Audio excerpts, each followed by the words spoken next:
This module, Teaching Core Vocabulary During Classroom Routines, is intended to provide a brief introduction and learning opportunity for CPE staff who are responsible through their daily interactions for impacting the language development and communication interactions of students with complex communication needs. This module is based upon the excellent work of the Project Core team at the Center for Literacy and Disability Studies at UNC Chapel Hill. The website, www.project-core.com, goes into greater detail than this module is able to. This module is based upon the Project Core webinar embedding communication throughout the day. For this module, you will need the following materials readily available. Worksheet number 1, Project Core 36 Communication Board, which is provided, or a student's device, or a classroom communication system. On the Project Core website, you will find that there are a number of Universal Core communication boards. When we talk about core vocabulary, we are talking about a relatively small set of highly useful words that can be modeled and used across contexts throughout the day. Students with complex communication needs greatly benefit from the exposure and use and teaching of core vocabulary.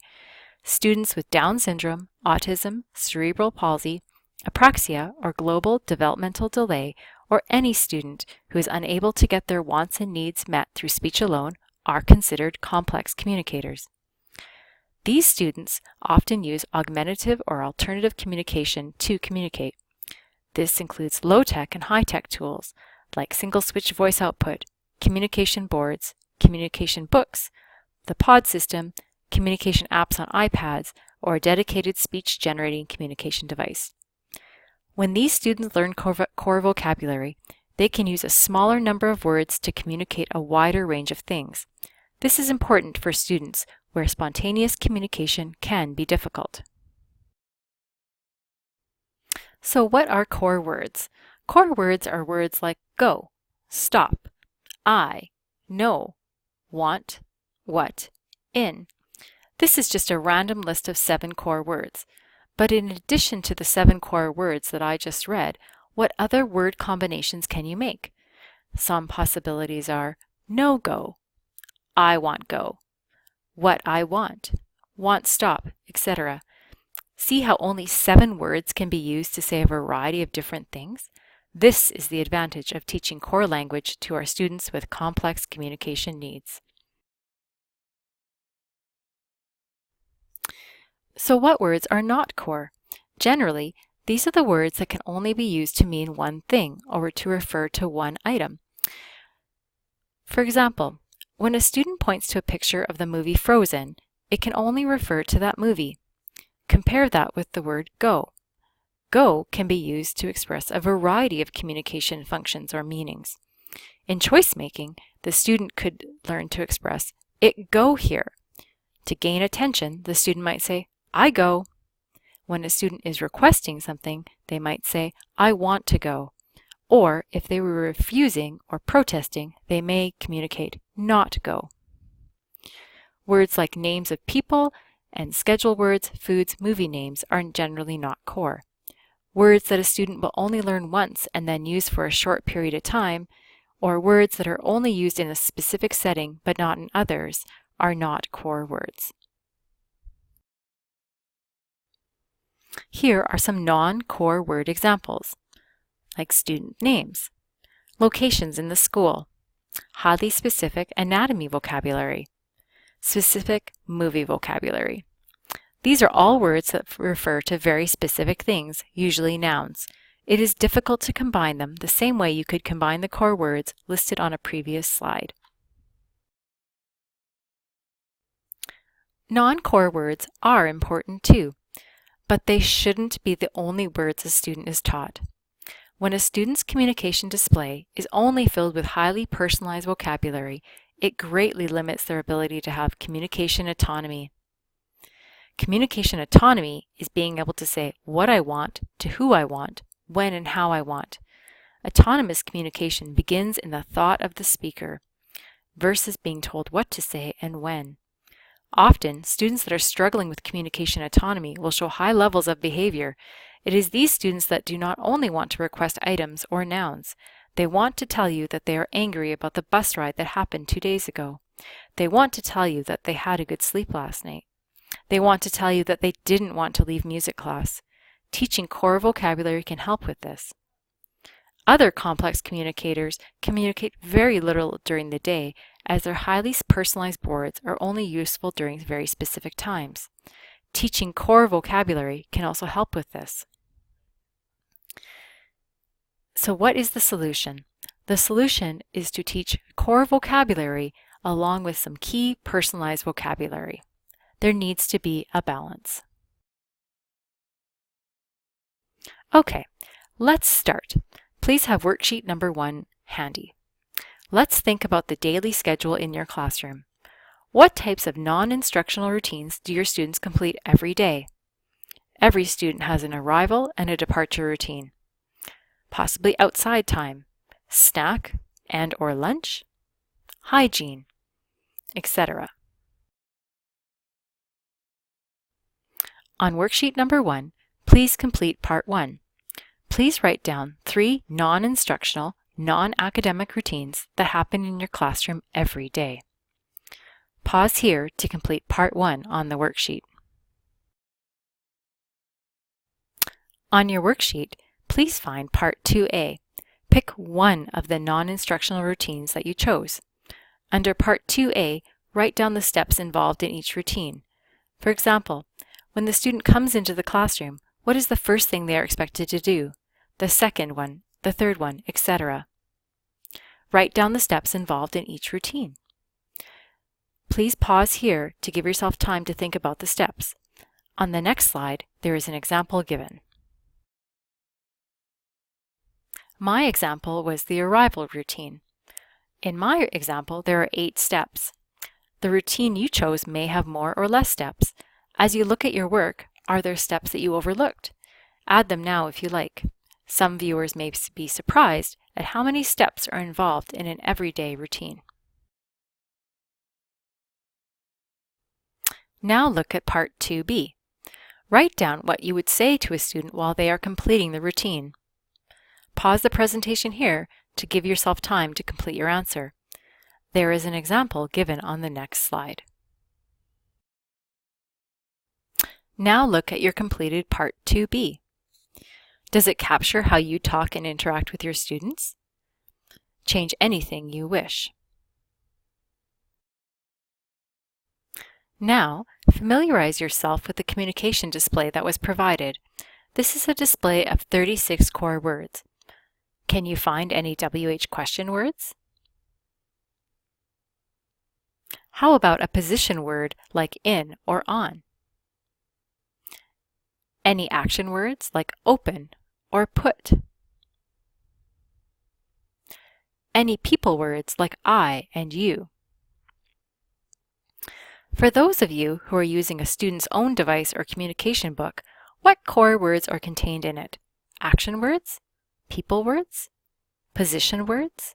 WH question words? Is your student exposed to any core language in their device or communication book?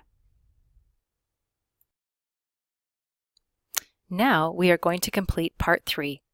For part 3, you will need to refer back to part 2B where you wrote down what you said to your students. Now look at the communication display provided. Can you give any of your directions or statements to your students using any of the core words provided?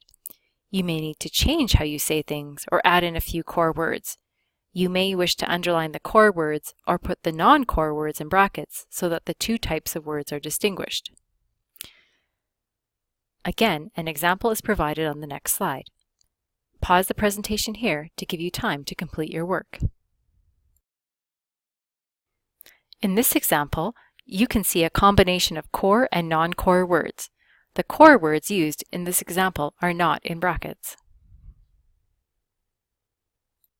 Okay, let's put our hard work into practice and try it out. Go through each step of part 3. For the core words you've selected, point to them on the communication display as you say them. For the non-core words, just say them. A video example is on the next slide. Here is an example of modeling core words during non-instructional routines. Look, hang up your backpack. Look, hang up your coat. Put on different shoes. Open your backpack. Get your agenda and lunch. Put your agenda in the basket. Put your lunch on the desk. What snack do you want? Before I recorded this video for you, I practiced a few times. I made sure I knew where the words were that I was going to model. It made it easier for me. You may also notice during the video that I used some core words more than once, while others were only used once. That is okay. What is really great is that within a short period of time, 48 seconds, my student or students would have been exposed to 12 different core words in a functional, meaningful context. What a powerful way to develop my students' receptive and expressive language skills every day. Pointing to the core words on the communication display is absolutely essential to teaching our students core vocabulary and developing our students' receptive and expressive language skills. If our students require pictures to use as a communication method or to help boost their limited verbal skills, we must talk to them in the method we want them to learn. That is, if they need pictures to communicate, we use pictures to communicate with them.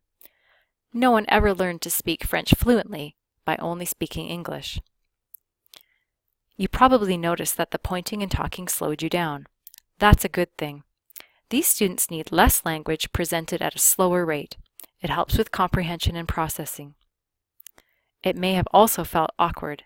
That's okay as well. Trust me, the more you do it, the easier it will get. So now you'd like to try this out in your classroom.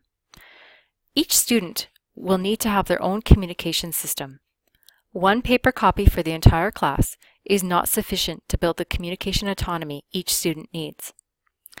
Your now completed worksheet will help you begin implementing core language in your classroom. An extra copy of the worksheet is included to help you brainstorm additional core language opportunities in your classroom. Some of you may find that a classroom poster is beneficial in addition to individual communication boards. A full-size poster for modeling of the Universal 36 Core Vocabulary is available for purchase through SSIL. It can also be printed for free from the Project Core website. So talking and pointing to pictures will feel awkward and weird for some of you at first. Again, the adult speech will slow down, and the adult will need to take time to find the symbols. The students may or may not buy in at first. That's okay. You are teaching them something new. Give it time. Be patient with them, and most importantly, be patient with yourself. Know that what you are doing is considered best practice for working with students that have complex communication needs. Your classroom SLP or speech-language pathologist can also help support you as you begin implementing this new strategy in your classroom. Here are some helpful hints. Look on the Project Core website for other universal core boards that have less symbols per page. Less symbols are usually bigger, and it means more pages to flip. Teaching staff may need cheat sheets to help them learn the core vocabulary to model. The more you use the symbols, the easier it gets. It's easy to learn a new strategy and then promptly forget to use it. How will you remember to use this important strategy? Some possibilities. Put it in the visual schedule. Have a wall-sized cheat sheet. Help each other remember. What way or ways will help you and your colleagues remember the best? Please direct any questions you may have regarding implementation of core vocabulary in your classroom to your classroom speech-language pathologist or the AAC speech-language pathologist involved with your student. This is the end of this module on core vocabulary. Thank you.